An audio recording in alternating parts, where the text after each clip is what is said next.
estamos en una posición estratégica para el bien o para el mal.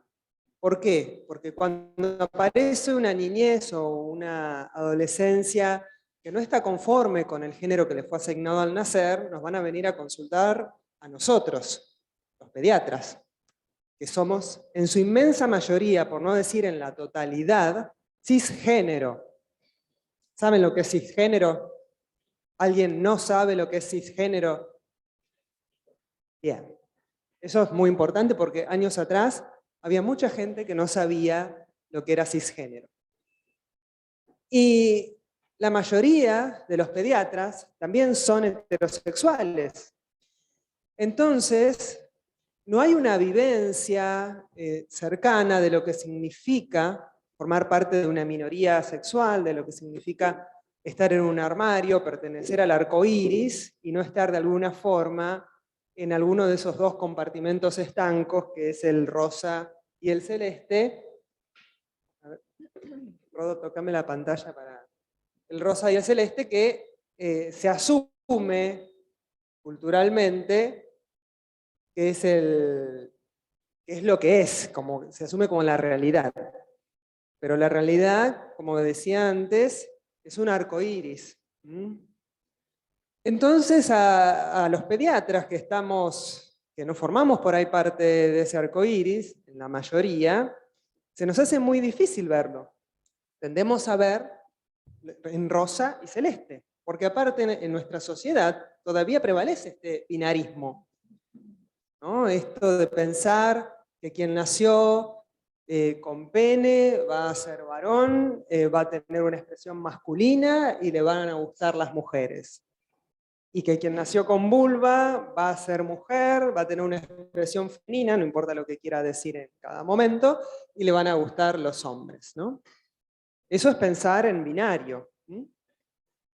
Y es difícil correrse de ese lugar para poder ver el arco iris. Y tenemos que aprender a verlo, ¿no?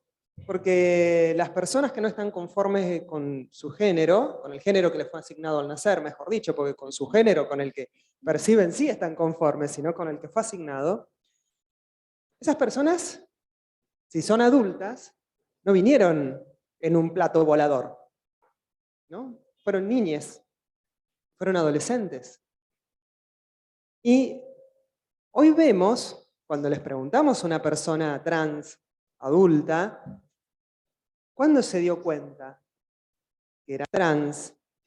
Vemos que la inmensa mayoría, un 70%, se dieron cuenta antes de los 5 años, ¿no? Cuando pudieron mirarse en el espejo, que hoy mencionaba Rodolfo, ¿no? Esta cuestión de construcción de la subjetividad. Cuando pudieron mirarse en el espejo y reconocerse, se dieron cuenta que eran trans, aunque los de afuera no los miraban, o no los podían ver trans. Y hay un segundo pico de personas trans o no binarias que se dan cuenta de su identidad en la pubertad. O sea, esto está evaluado por múltiples trabajos retrospectivos y también prospectivos.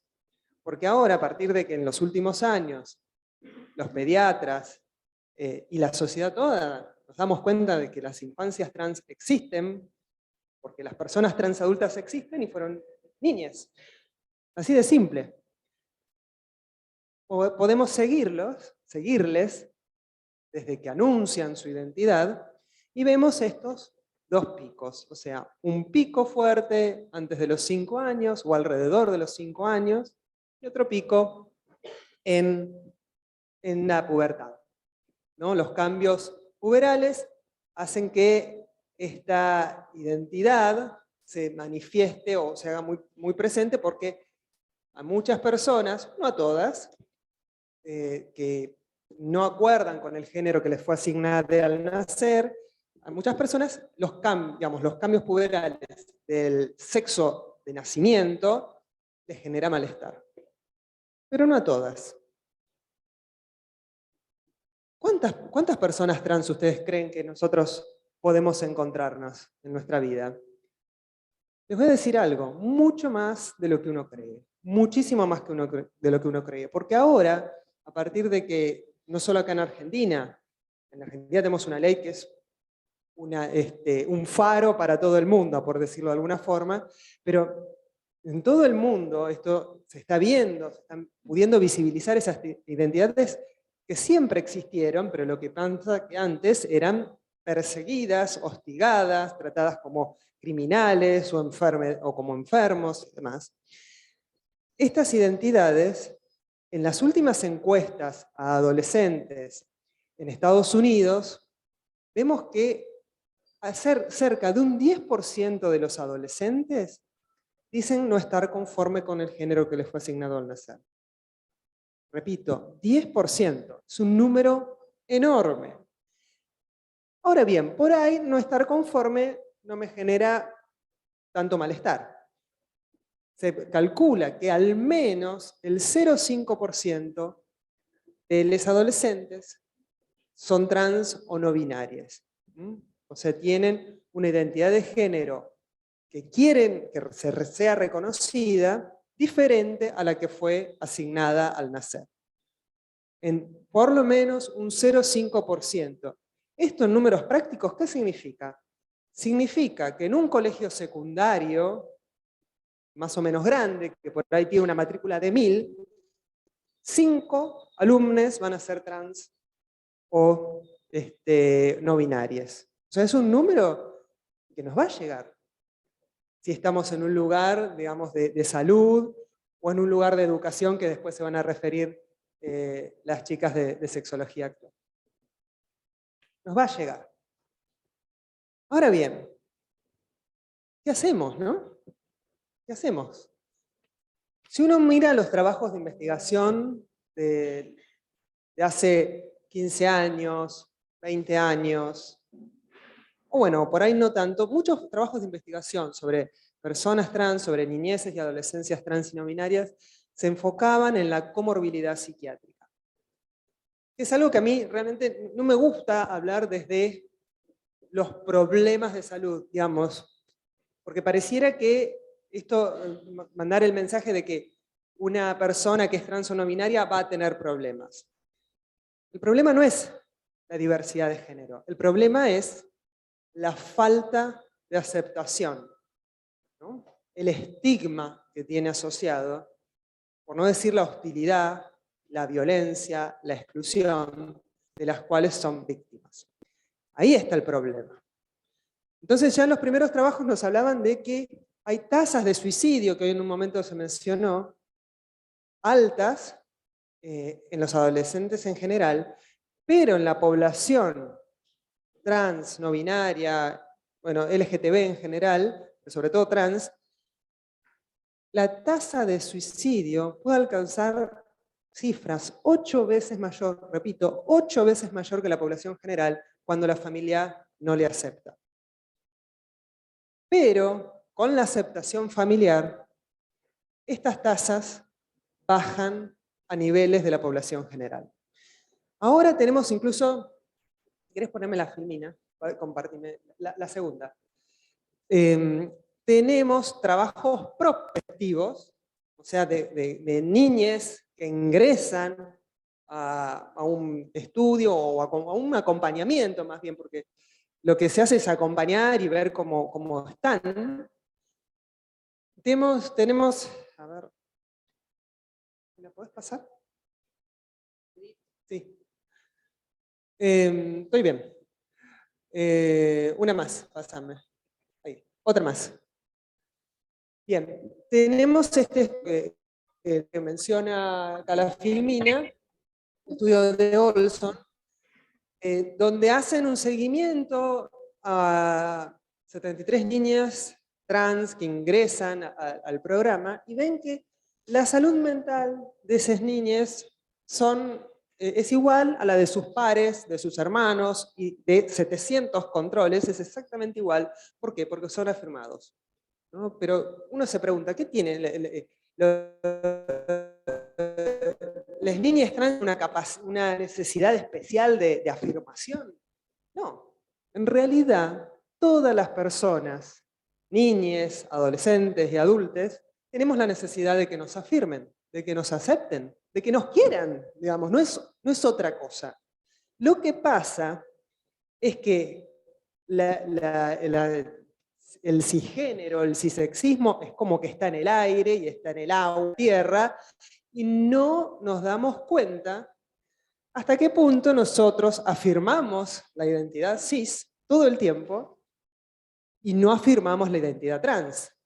Pues yo les pregunto, ¿no? Una persona que nació con vulva y que fue asignada como niña, como mujer, y acepta de alguna forma, dice, bueno, acepto ser niña, nadie sabe cómo se construye la identidad de género, ni si transgénero, ni no binaria, pero supongamos, esta niña es cisgénero y le gusta jugar con muñecas y ponerse vestido de princesa y maquillarse y ponerse los zapatos y se pone una peluca o se peina y nos peina y nosotros como padres, como tía, como abuela, como lo que fuera, afirmamos todo esto en el sentido de que nos sentamos a jugar con ella, tomamos el tecito, nos pintamos las uñas juntas, etcétera, etcétera, qué linda que estás, mi hermosa princesa. Todo esto es afirmar su identidad. Ahora bien, la familia, el jardín, la iglesia, ¿va a ser lo mismo si es una persona con pene quien se comporta así? No. Ahí está el punto. No es que tengan una necesidad especial de afirmación, es que todas las personas la tenemos. Todas las personas tenemos la necesidad de vernos en el espejo de la mirada del otro. De poder encontrarnos, de que nos devuelva la mirada del otro eso que nosotros somos, para construirnos. Si eso nos falta, ¿cómo nos vamos a construir? ¿No?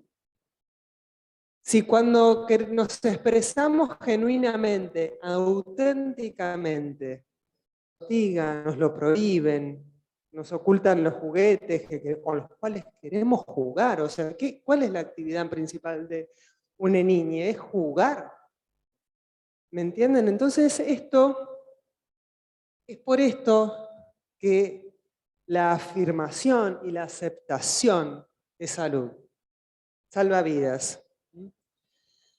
Pasa una más. Y tenemos que entender que esta aceptación y esta afirmación tampoco es binaria, es un espectro, ¿no? Es un espectro en el sentido de que las familias no es que acepta o rechaza.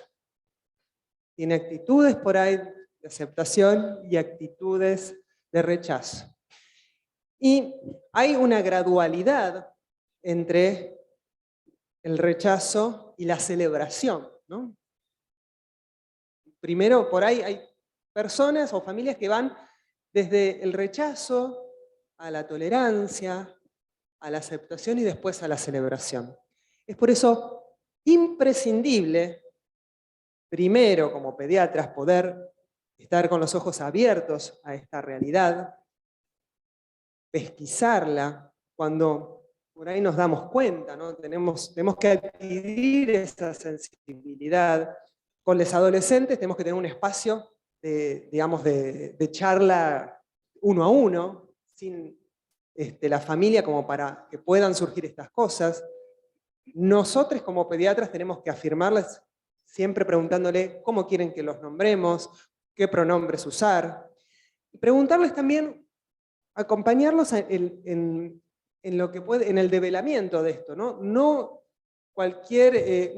podemos forzar la salida del armario de un adolescente, por ejemplo, ¿no? Porque no sabemos en qué circunstancia está el adolescente, ¿no? El armario comprime, pero también protege. Entonces, esto tiene que ser evaluado junto con la niña y el adolescente y la familia, ¿no? Pero entonces, bueno, ya voy a ir terminando. No podemos dejar de trabajar con la familia. Esto es un trabajo, el niño y el adolescente están insertos en un contexto inmediato que es la familia. Y un contexto por ahí no tan cercano, pero igualmente importante porque es a donde concurre todos los días, que es la escuela, el club, la iglesia, si es que pertenecen a algún tipo de confesión. Y trabajar también a nivel macro, ¿no? Haciendo nosotros también de portavoces de los que no tienen voz, ¿no? En los distintos estamentos, ¿no? Bueno, vamos a concluir y les dejo, entonces, bueno, esto es, sí, ya está. Entonces, como corolario, la aceptación es salud. La aceptación es salud. No es que es algo extraño, es lo que necesita cada persona. Todas las personas necesitamos ser aceptadas y validadas, podernos mirar en los otros, en ese otro significativo. Que yo creo que ahí lo que no terminamos de entender es que es un derecho de las niñas tener educación sexual integral. Y que la educación sexual integral no solo sirve a, digamos, a los fines de la aceptación de una niñez diversa, digamos, sino también sirve para digamos, ver situaciones por ahí de vulneración de derechos en el hogar. ¿Cuántos casos de abuso se han evidenciado, salen después, ¿no? Porque pueden ponerlo en palabras, pueden decir, esta situación no es una situación adecuada, esto no es normal. El todo existe por dos razones. Primero que nada, no quiero aclarar que el lenguaje inclusivo no es una cosa de Argentina, ni de un partido político, ni mucho menos. Esto se viene trabajando en forma global, incluso los países angloparlantes lo empezaron a visibilizar mucho antes que nosotros con el them, there. O sea, no es algo de acá de Argentina. Y esta visibilización o la utilización del lenguaje inclusivo con la E o con las distintas formas, dependiendo de vista de qué idioma estemos hablando, es justamente para visibilizar aquellas identidades que quedan, que no se ven usando el masculino genérico en el caso del castellano, ¿no? Las identidades no binarias no existen si no usamos la E. Y por otro lado, también es un mecanismo de la lingüística, ¿no? Esa E nos genera cierto malestar y es a propósito, para que a partir de ese cierto malestar podamos criticar o darnos cuenta de que hay personas que no incluye ese masculino genérico, ¿no? Tiene esa doble función. Como lo que dice que si la ESI es un derecho, ¿no debieran los docentes formarse? Sí. Sí. Pero la complejidad de la educación en Argentina también hay varias aristas, ¿no? Sí. Yo creo igual que, yo creo que, y esta es mi opinión personal, que el tema de que sea un contenido transversal es jodido, es un arma de doble filo. ¿Por qué? Porque no todas las personas tienen trabajada su sexualidad. De hecho, y no solo docentes, médicos, yo coordino una guardia de pediatría, las consultas que me hacen otros pediatras que están viendo, hablan de que no tienen la más perra idea de la sexualidad. ¿Qué sé yo? Me consultan porque traen a la nena de 4 años, porque el compañerito o la compañerita del jardín de 4 años le tocó la cola. Chicos, eso es una exploración normal. A ver, y pretenden denunciarlo como abuso. A ver, es de locos. Entonces, vos fíjate que el hecho de tener un título docente o de médico o psicólogo, ¿no? Digamos, porque ahí entramos todos, no significa que esa persona haya elaborado su sexualidad. Para mí, mi opinión personal, y que muchos compartimos, es que en realidad la ESI debiera ser un contenido transversal que todos debieran ejercer, pero mientras tanto sería bueno que haya alguien en el colegio capacitado, que tenga, digamos, que esté canchero, que no lo vea como un tabú, que pueda realmente hablar. No sé si quieren ustedes agregar algo. Lo que pasa es que... No, dice Lucía, vamos a hablar las dos. Vamos. No. Santiago, bueno, Santiago, si querés desmuteate y... Lo único que quiero decir, me va a echar, es que para Ceci y para mí es un honor compartir la mesa con Edith y con Santiago que estás allá. Para mí también. Bueno, gracias, y que Lucía sea nuestra moderadora estrella. No, sé que nos hemos excedido un montonazo, digo, pero dejar la educación sexual integral solo en manos de docentes también nos hace perder la vista de todas las responsabilidades que hay, ¿no? En contexto del hogar, de directivos, bueno, de los proyectos pedagógicos que por lo tanto son políticos, entonces las tensiones que van a aparecer van a ser constantes y permanentes. Lo importante es conocer la reglamentación, conocer la ley y entender que hay leyes nacionales superiores a las reglamentaciones particulares e incluso a los acuerdos de convivencia escolar que van contra la misma ley. Tenemos que revisar todos los acuerdos y pactar formas de revincularnos, de aprender post pandemia y de pensar una ESI ampliada que incluso ya nos quedaron obsoletos aquellos materiales del 2006 cuando se sancionó. Muchas gracias. Gracias a todos. Gracias. Damos por cerrada la mesa de hoy. A las 14 horas en punto empezamos a disertar la segunda parte.